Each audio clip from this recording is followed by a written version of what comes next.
Hello, Africa. You're welcome to ETV Ghana's African Women's Voices show. This is the show that tackles issues pertaining to women as they contribute to national development.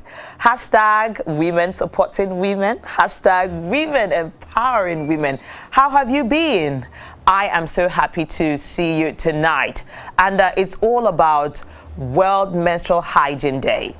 That has been the conversation that has taken over the media space, and that's to show how powerful women can be. And this particular thing that happens to us every month, and how people are beginning to see that we need to become normal with it. We need to speak about it and then make it part of our conversations. In the past, if you mention anything around menstruation or menses, it's like you said something that is a taboo. Now we are beginning to move it away to become a thing of the past. So mention it, say it, and let's find ways to hygienically go through our menstrual cycle. Now, there's one particular lady who has carried it upon her shoulder to ensure that the younger ones are well groomed and well trained, well educated about this cycle of life. And she has also identified that they face certain challenges because they don't really have access to the products they need, or for financial constraint or other cases. So she decided to come up with an initiative that she's going to be talking to us about. So grab your seat, grab your popcorn, grab your water, and then grab your phones or your tablet or get close to your TV, because we are going to have a very good time. I am going to introduce my guest right away, but before I do that, let's go for a quick commercial break. When we return, then we'll get to introduce her. Do not go away. And you're welcome back to ETV Ghana's African Women's Voices show. So before I went on the break, I said I was going to introduce this phenomenal lady who is making a difference in the life of very young girls. And that person is none other than Faith Senyo. Faith Senyo, you're welcome. Thank you so much, Miss Tony. She's not new to the studio. She's been here in the past, and I'm happy to have her again because her initiative is making some kind of waves. And this initiative is about having a pad bank, yes, right? Please. So it's a pad bank initiative, yeah. And also there's another initiative that's pad for skill. Skill for pad. Skill for pad. So you need to acquire a certain skill to be able to get, pad. And I'm going to try to find out exactly what led her to get into this phase of her initiative. However, she's also known as the CEO and the founder of the Rebranded Lady. So it's an NGO that is doing quite a lot in the lives of women. So let's get to understand what the Rebranded Lady is, and then we go into the PAD initiative. So tell us, you've spoken to us in the past about Rebranded Lady, but somehow whoever is watching us for the very first time would want to understand what the Rebranded Lady is all about. Okay. So please, let us find out again. Thank you so much, Miss Tony. I'm very privileged to be on your show this evening. I think Rebranded Lady, the last time I was here, I spoke to you about the fact that it is a women-focused organization that is actually into ensuring that anything that comes up against women, we advocate about it so that the world becomes abreast with it and find possible solutions with partners and stakeholders to curb some of these happenings about womanhood. So that is basically what Rebranded Lady it's about. Oh, okay. So when people hear it's like rebranded, we're wondering, okay, is it that you have a particular brand that you used to be and now you're changing that brand? So that means it's everything about the woman that needs to be amplified. Yes. So the fact that a lot of times women don't like to tell their own stories, the Rebranded Lady wants to tell the stories of women who are hiding. They advocate and ensure that issues pertaining to women are amplified. And that's why we always like to associate with the Rebranded Lady, because we kind of have some things in common. We also like to amplify the voices of women. And if Rebranded Lady is doing something about it, we would want to also amplify their efforts. Great. So now talking about the initiatives you've come up with in recent times, let's start with the pad bank. What moved you to begin to think about the pad bank? Okay, Miss Tony, back at the junior high school, I had a very terrible experience. My parents were both public sector workers, and my father was transferred to a particular town. But at that time, my mother couldn't join him. And so it was my father that was taking care of us. And when I menstruated, because my mother was not around, I couldn't speak to my father about it. Oh. And I heard my other colleagues say that it was actually okay to use gauze to manage the menstrual flow. I just heard it. Because I was shy about talking about menstruation, it didn't even occur to me to ask them how I could use the gauze. It was just in my mind that when I menstruated, or I menstruate, I was just going to fall on that gauze. And so when I saw my period in the absence of my mother, I just went to get a small piece of gauze and then inserted it. And I was good to go. I went to school. Then I realized that I had stained. Oh. I sat for the whole day and I couldn't stand up. And you know one thing about the sad aspect of the whole story? The person that sat behind me was actually a female learner. Okay. And when she saw it, she was quite older than me. I was thinking she was going to be of support to me, but unfortunately, by the time she saw me stain, she went to gather other girls behind me, and then they started mocking. Oh. I felt so terrible. Oh. How I got to the house after school on that particular day, I can't remember. Oh, goodness me. I can't just remember. And for about days, I didn't go back to school. I gave my father an excuse that I was not well. So when I became a teacher, the first time I saw a girl stain in school, it sent my mind back to the happening. Yes, your own experience. Yes. And then I said to myself that I was not going to allow any public school child experience what I experienced. So that is basically my passion, or what drove me into menstrual hygiene advocacy. Good storytelling. So if you've been following storytelling series, you're going to hear a lot of stories from, Faith. She's a very good storyteller. You see how she was able to use storytelling to get us to experience how she decided to, put together the initiative about the pad bank. But I'm just wondering, so where is this senior girl right now? Where is she? Until date, I was telling somebody, when I see her, she's still in the town where my parents are. When I see her psychologically, that instant occurs to me. I'm not even able to look up at her straight in the face till now, even though it has been very, very long. You see, that is how serious pure shame affects the girl child. And so when I became a teacher and I started seeing girls stained in school, I said to myself, I was not going to wait for anybody to even give me pads to help these girls out of this shame. So I bought sanitary towels and kept it in my class. I became so passionate that people didn't even understand why I was so much concerned about girls who stained in school and girls who didn't have the hygienic materials for menstrual when they menstruated. So anytime I saw a girl stain in school, I'll be running all over, giving out the pads. Yes. But I realized that it was not enough keeping those pieces of pads in the school.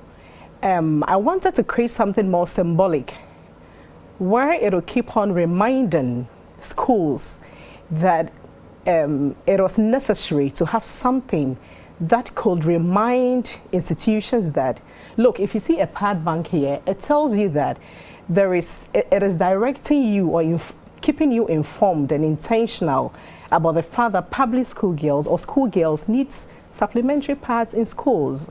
So I started on a very small note by buying containers. Anytime I was moving around, I was attracted to containers that had rebranded lady colors. So I bought them and then stocked with small pieces of pads, small quantities. And then with time, the girls somehow became comfortable coming to me. So the pad bank started as small containers that were actually given out to schools. When it wasn't only in my school. When I had a complaint that there was pad poverty in a school, I will quickly donate that container. But with time, I want to say a very big thank you to Mrs. Georgina Fiagbenu. I think she saw the desperation and passion in my eyes at a seminar where I spoke passionately about the pad bank I wanted to create for schools. I had already given one to the whole female prison, but it was long. So after the program, she actually sent somebody to me and said, I wanted to talk to that public school teacher. And she said, look, I have seen how genuine you are concerning what you do. I'm going to help your dream come true. So that is how come I had my first beautiful pad bank gotten for the Mampon School for the Deaf, and then the Adidome EP Primary, where I had there were some issues of they had need for the pad bank. So the pad bank is actually a structure that stands in a vertical way, but it's rectangular. So yes. that's it on the screen. Yes, so it looks like a wardrobe, sort of. Yes. Okay. So that is the pad bank. Okay. So we actually stock it with pads for these schools. So I realized that they always needed to have a backup pad anytime they stayed in school. So that is how come I developed the pad bank. The pad bank has the emergency period kit, and it has the menstrual calendar. I realized that they couldn't track when next they were menstruating.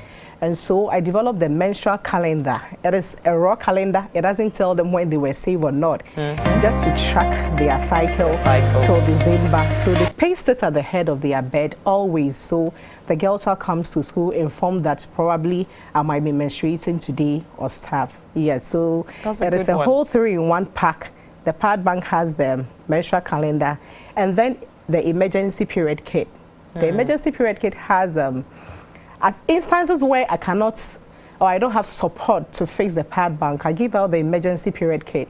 That one has a pant, wipe, tissue, and then pad and net. So the girl child could just quickly change and come back to class without missing a whole day's lesson. Yes. Thank you so much. You know what? I can really relate to what it is that you're doing with them, actually with this emergency pad kit. Because listening and going back to the story you shared, you know, you got stained and you didn't know what to do and people were mocking you. Yes. So for that reason, you even thought about the fact that there should be an emergency kit. And inside this emergency kit, you need to have a pant in it because the girl that has suffered this bleeding definitely is stained all over and wouldn't know what to do. So with the sanitizer inside of it too, it means that she's going to get to at least clean her hands once she's done with, you know, cleaning up herself. That's really wonderful, and I want to commend you. And to you who laughed at her years ago, well, you need to try and find Faith, because Faith is actually making a difference in the lives of people. And this is kind courtesy of the mockery which you meted on her. That experience moved her to say, you know what, I have experienced this and I know how bad I felt, and I never want to have any child in a public school experience such ever in their lives again. You see, you have moved her to be able to do something positive. However, sometimes people like you also move people to go, you know, south or negative. I am just happy that you decided to turn that experience into something positive. And the lady who also laughed at you or mocked at you may not be the only one who has done this. We have quite a number of them watching us right now, and we even have them as parents to other girls who are mocking people. So as women, let's empower our girls to understand that menstruation is a fact of life. And if we find our friends or colleagues or anybody at all experiencing anything shameful around it, we need to support, we need to help, we need to run around and find ways to make the person feel better. And this world is going to be a better place. It takes one random act of kindness at a time. We'll go for a quick commercial break. When we return, we'll get to find out some of the challenges that she probably has experienced in the line of making this initiative come to life. Do not go away. You're welcome back to ETV Ghana's African Women's Voices show. Just before we went on the break, let me just give you, a recap of what we discussed. We discussed the fact that the Pad Bank initiative was actually propelled, or it made her start it just because somebody mocked at her. She somehow got herself stained at school and she didn't know what to do. And instead of friends who were girls coming around to encourage her or make her feel better, they rather laughed. And today we have the Pad Bank initiative. She did not stop there. Faith went a step further to find another way of having an emergency pad kit. And this emergency pad kit is for schools that probably don't have a bank, but at least they can always give it to the children at any point in time. And this emergency pad kit contains a sanitizer, contains a sanitary pad, it even contains a pant, a spare one for the child who is stained to actually have something to feel comfortable in. And I want to say thank you once again to you, Faith Senyo. You're welcome, Miss Tony. All right, so I know this is not an easy journey or an easy road. What kind of challenges have you actually met in the course of trying to ensure that this initiative comes to life? It may not be you facing it, it could be the people that you are trying to help facing this challenge, but let us understand what exactly are the problems on the ground. As I said early on, before I met my mother, Miss Georgina Fiagbenu, who actually supported me in getting quite a number of banks, funding was the problem. And then for the 12 years I did charity work, that was the first time somebody had actually came on board to be that kind. Yes, the issue of menstrual hygiene has become something a lot of young women are passionate about. A lot of advocacies are going on as far as menstrual hygiene is concerned. So the issue of funding has become so difficult. In an economy where everybody, even companies, are trying to cut so down. They are even cutting down on their costs. So it's difficult for that number of people to go seeking for pads for donations. So it has been basically about funding. And then when it comes to menstrual hygiene, there are lots of myths that are surrounding it. And some of these girls have been indoctrinated so much that they have accepted those myths. So sometimes you want to go and support a girl who has stained.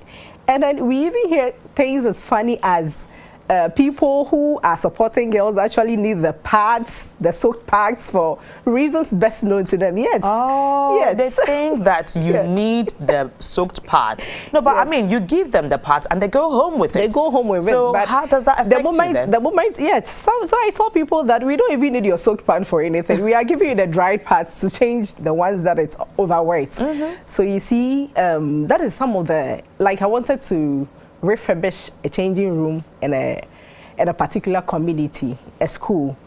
And then they told me that when I refurbish that place, people's attention will come to the fact that there is pad that will come and pick it. I was like, for what? What do they use there? So we should leave the place dirty. You see, those are some of the challenges that the myths surrounding menstruation in the country. Yes, so it is quite difficult. The moment you mention menstruation or periods, it brings a lot of thoughts into the minds of people, and it surprises. Sometimes it surprises, but it's some educated people, the things they say, their demeanor towards periods, it's disheartening. At times you will go and do donations and talks, the kind of questions that comes up, the suspicions, even puts you off. It takes consistency and determination to be able to be on this journey. So funding the myths and all other stuff. Well done. So we have just a few more minutes to actually go, but we're not going to let her leave without talking about the skill for pad. Yes, please. So she went to the demonstration school at Ekropong for the deaf, and she was there last year, and she went there again this time around. And what she actually does is to empower these people to actually, you know, find ways to make money to sustain their banks. So she's not only providing the banks or the pad banks for the schools. What she actually does is to ensure that it's sustained. So when you have the pad bank in your school for some time, then she comes to train the learners in some kind of skill. So we're going to find out what skill it is that she took the demonstration school, you know, through. And then when they get access to that skill, they are supposed to find buyers for what they've produced. So the money or the proceeds from these products are what will be used to sustain the pad bank. Isn't that wonderful? So if we can see how you were welcomed when you went to the Ekropong demonstration school. I saw a cultural troupe somehow. So director, let's see them.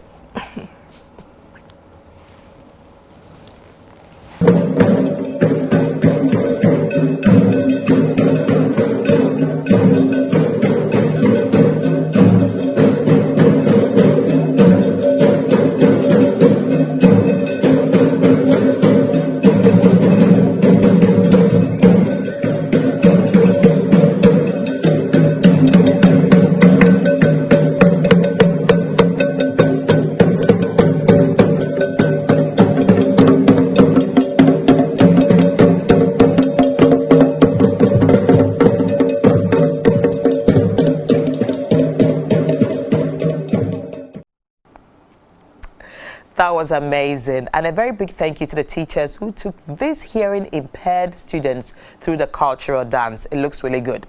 So what kind of skill did you take them through, you know, to be able to make money for their pad bank? What skill did you take them through?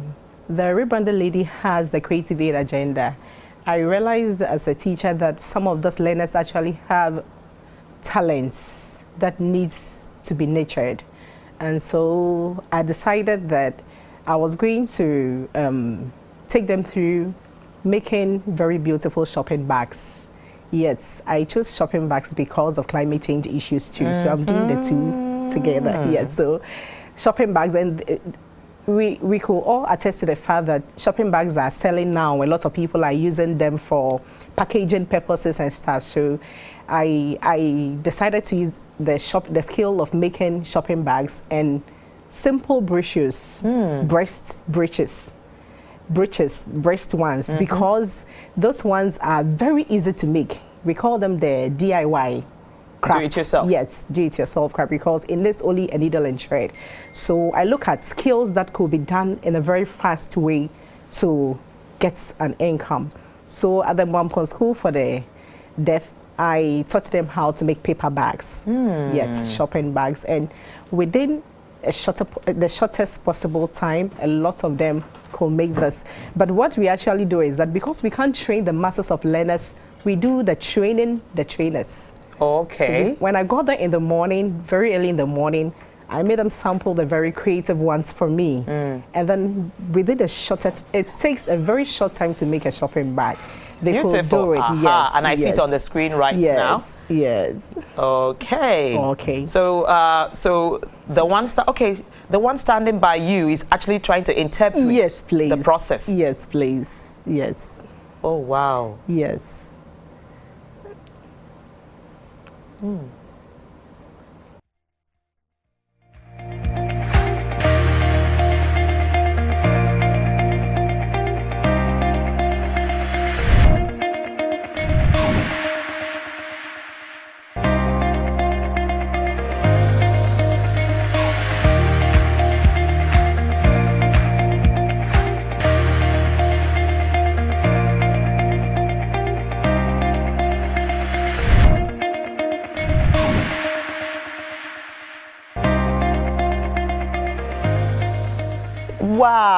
I can't believe this. Seriously speaking, personally, I don't even know how to make a paper bag. But somehow she's been able to impact this knowledge into these hearing impaired students who are going to find ways to find buyers who are going to help them with their pad bank. So as you're watching me, do not use all those plastic bags. I mean, it's been said over and over again. Why don't you just go to the Ekopong school for the hearing impaired and then give them the contract to make, shopping bags for you. And then, you get to sell your goods and services using the shopping bags that, the children have made. And indirectly, as you're saving our environment, you're also giving them money to be able to sustain their pad bank. So we are talking to you to please go ahead and help and help and help and help. All right, so I think I would like to see the final product and see them, if we have something to show as to how the shopping bags look like eventually when they are done with it. That would be very good to see.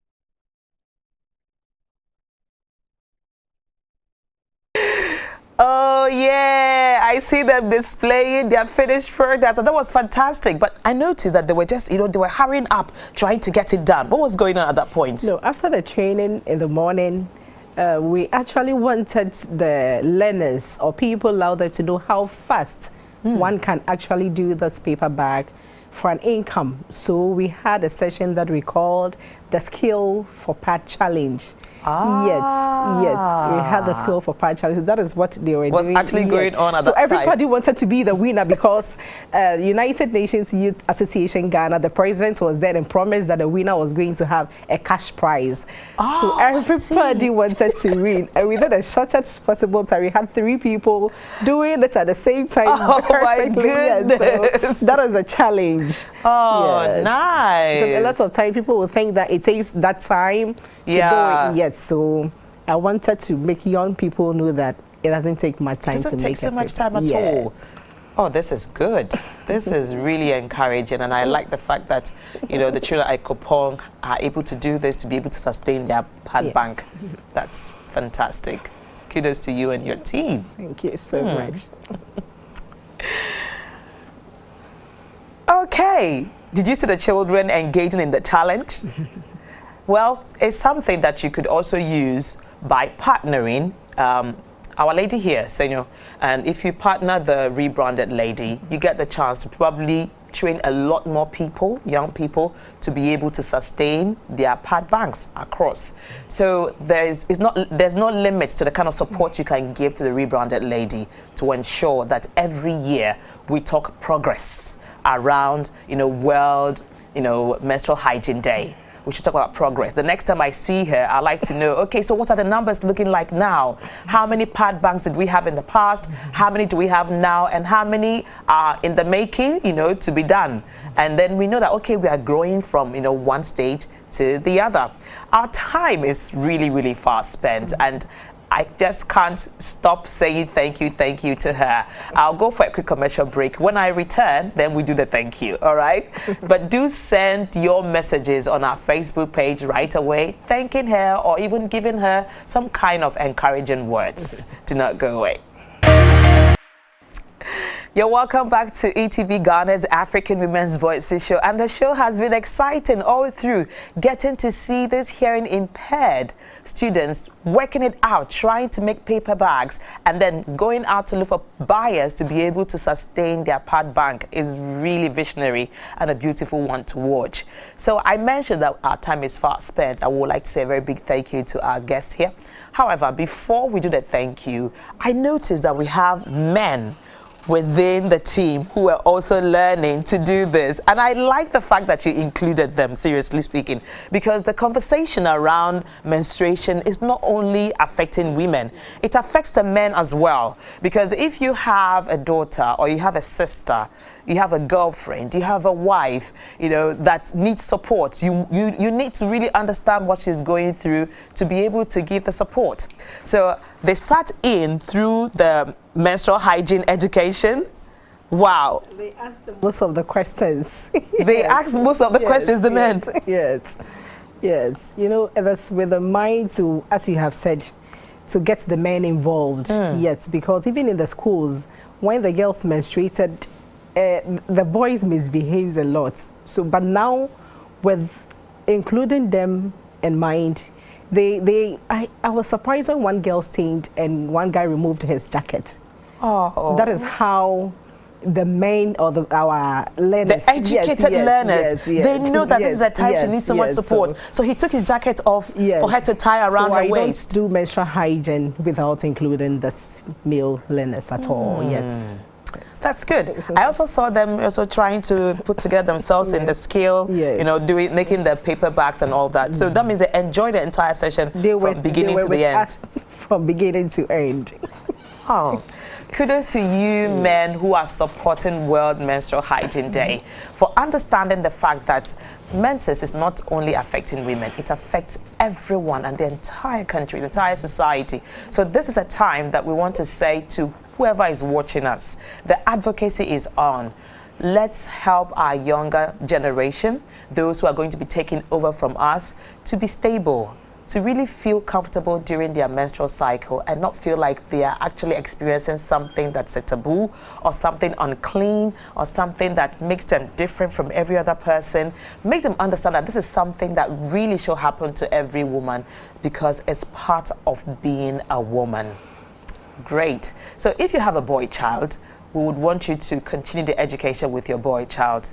And then I mentioned the boy child because this same month, the boy child was celebrated on the 16th. And I was so happy to celebrate them. Sometimes you feel like, oh, it's a women's show. Okay, it's a women's show. We talk about girls, but we also do not want to neglect our boy children. So daddies who are watching me and the men, we also celebrate and appreciate you, okay? Great. So now let's look at the future of, you know, the menstrual hygiene day and beyond giving pads and everything. What aspect of the education do you think we need to really hit hard on to ensure that our girls are empowered in the area of menstrual hygiene? So I always said that menstrual hygiene needs to go beyond pad sharing. We need to come to a level where we could create interventions, because when you go to an institution and give pads and go away, which is equally beautiful, we can't say that is so much sustainable. It helps the girl. I appreciate, and like yesterday somebody was in my school, they did it beautifully and lots of girls had pad. But it is my wish that organizations look at interventions, sustainable interventions, long-lasting intervention. The skill for pad came to mind because I heard some girls were actually exchanging sex for pad. Then I said if it was possible for the girls to exchange something for pad, at Rebranded Lady, we are going to help them exchange skill for pad. For the aspects of sustainability, the aspect where there is this thing that when there is no donor, the institutions and the girls can manage their flow and peace. It's where we have to hit harder interventions. The interventions. Yes, true. please. And I really like the fact that you mentioned the sex for pads, because it's something that really is bothering quite a number of homes. Because most families or some families don't really have access to the funding or finance, they end up not doing so much for their girl children, and these girl children have to find ways to be able to, you know, get by every month. So they get themselves involved with, you know, men who will promise them money at the end of the day for them to be able to purchase what they need. But with the sustainable pad intervention, our young girls will not need such exchanges anymore. No, please. So with this idea of having a skill in exchange, it even empowers the girl to understand the fact that, look, I can actually put my skill to use. Even if for now, Rebranded Lady has not come to my school to teach me a particular skill. What is it I know how to do? Yes, do I know how to sweep people's compounds? Do I know how to wash?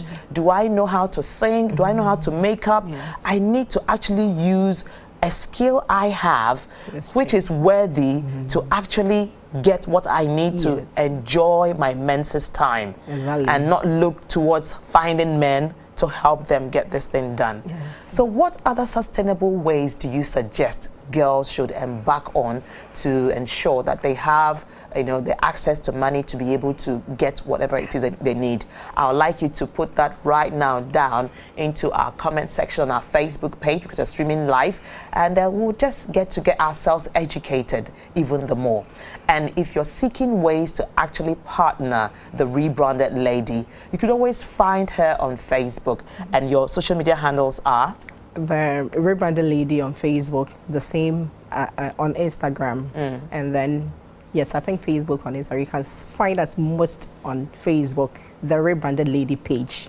Yes, the Rebranded Lady page. Yes, so you could just get to her, inbox her, and ask her ways that she could, that she would need you to step in to support our girls and ensure that we have beautiful menses time every month. You can imagine when girls are happy every month, what a beautiful place the world is going to be, because they are no longer worried or bothered about that time of the month, because they are sorted. They have their pad banks in school, and even at home, their skills are fetching them the pads. So they are stress-free and they can concentrate on their education. So to wrap up, what would you say, a happy child or a happy girl will be able to contribute to society, because now she's not going to have to think about that time of the month? Let's try to juggle our minds together and see what it is that girls can actually put out there to ensure that society moves on, with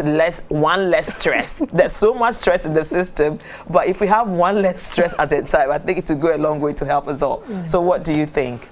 Okay, so when all the systems are there for the girl child, that is when teachers especially, I mention teachers because the masses of the society, the masses of children are in the schools. So when teachers become intentional, not only about menstrual hygiene, but about issues that come up with children in schools, I think the society will be a better place. Better place, yes. Society will be a better place because teachers have the numbers, and so to create, so to groom happy children, the school must be a better place with all the systems working well. Fantastic. I have had a great time having this conversation, and I bet you did also have a very good time. Do not forget to drop your comments, and do not forget to partner the Rebranded Lady to ensure that next year the story we'll be telling will be about you as well. So what would be your final words before we take our leave tonight? Yeah, so my final word is that menstrual hygiene or periods should not be shameful. Yes, it should not be something that we cannot talk about. Now my learners come to me when they stain, they just come and tell me, say, Madam, I've stained. And that is the beauty of what education is doing to our learners. So I would want more advocates, more passionate people to partner, so that we have a beautiful world where period shame will be a thing of the past. Yes. Okay, we have said our own thank you, and I want to see the beautiful thank you that was said to you too at the Ekropong School. I think let's play that for our viewers to get to see as well. Thank you so much for receiving us. We thank you, and on behalf of my headmaster, Mrs. Hairs, two of them are not here. We also thank you, and then the minister to receive these things, and we thank you very much. We ask for more, but we see everything. they say. So God will bless you, I know God will bless you. And then every year you come and then you give us the celebration, all these things. We receive them in the name of Jesus. And in the name of Jesus. Thank you very much. Thank you very much. Wow, I see her doing the sign language and everything. I hope I got it right, but that was really beautiful. And I can't stop saying thank you to you, Faith Senyo. I can't stop. But I'll say, may God bless you, and Amen. we'll always be there to amplify whatever initiatives that you come up that will be helping our girls. Thank you so much, Ms. Tony. All right, viewers, thank you also for staying with me. The repeat broadcast of this show is coming to you on Friday on this same channel at 11 a.m. So until we meet again, do enjoy the rest of our interesting lineup for you. Bye-bye.